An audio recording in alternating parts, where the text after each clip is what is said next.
Telugu Desam party అధినేత నారా చంద్రబాబు నాయుడు కుట్ర రాజకీయాలకు బ్రాండ్ అంబాసిడర్లా వ్యవహరిస్తున్నారని వైఎస్ఆర్సీపీ జిల్లా అధ్యక్షుడు పి రవీంద్రనాథ్ రెడ్డి విమర్శించారు. ఇదే అంశంపై ఆయన పులివెందులలోని వైఎస్ఆర్ కాంగ్రెస్ పార్టీ కార్యాలయంలో మీడియా సమావేశం నిర్వహించారు. గత 2 ఏళ్లలో రాష్ట్రంలో జరిగిన సుమారు 25 హత్యలను ఇతరులపై మోపే ప్రయత్నం జరుగుతోందని ఆయన ఆరోపించారు. రంగా హత్య నుంచి పింగళి దశరథరాం హత్య వరకు జరిగిన సంఘటనల వెనుక ఉన్న వాస్తవాలు అందరికీ తెలిసినవేనని తెలిపారు.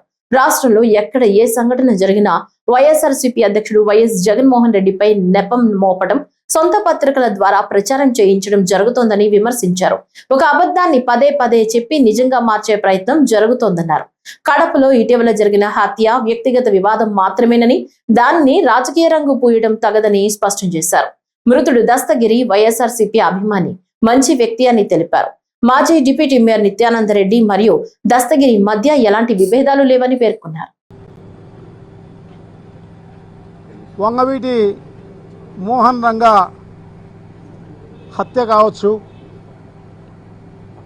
పింగళి దశరథరాం హత్య కావచ్చు, ఇవన్నీ కూడా ఎవరు చేశారు అనేది జగమెరిగిన సత్యం. దీని వెనక ఎవరున్నారనేది కూడా తెలుసు అందరికీ. గోబెల్స్ ప్రచారం చేయడంలో సిద్ధహస్తుడు. ఈ ఆంధ్ర రాష్ట్రంలో ఎక్కడ ఏ సంఘటన జరిగినా అది వైఎస్ఆర్ కాంగ్రెస్ పార్టీ అధ్యక్షులు శ్రీ జగన్మోహన్ రెడ్డి గారి పైన రుద్దడం, వైఎస్ఆర్ కాంగ్రెస్ పార్టీ నాయకులను బదనాం చేసే కార్యక్రమంలో భాగంగా ఇవన్నీ చేస్తున్న పరిస్థితి మనం చూస్తున్నాం. సో నిన్న జరిగిన సంఘటన,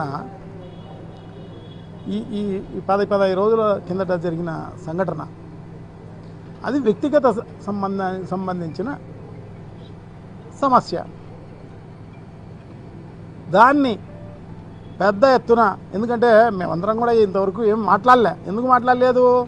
రాజకీయ నాయకులు ఎవరు దాంట్లో ఇన్వాల్వ్మెంటు లేదు అని చెప్పేసి మేము అనుకొని పోలీసులే చేస్తారు, పోలీసులే నీకు తెలుస్తారులే అని చెప్పేసి అనుకోవడం జరిగింది.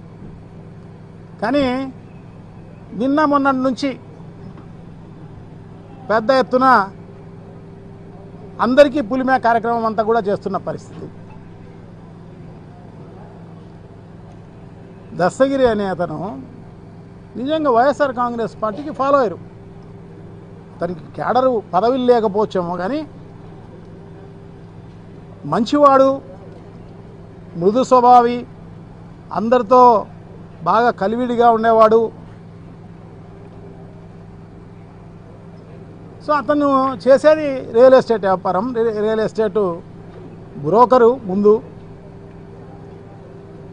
సో దాంట్లో ఏదైనా మంచి ఆస్తులు కనపడితే కొనుక్కోవచ్చు, అంతకు తప్పనిచ్చి వేరే ఏం లేదు.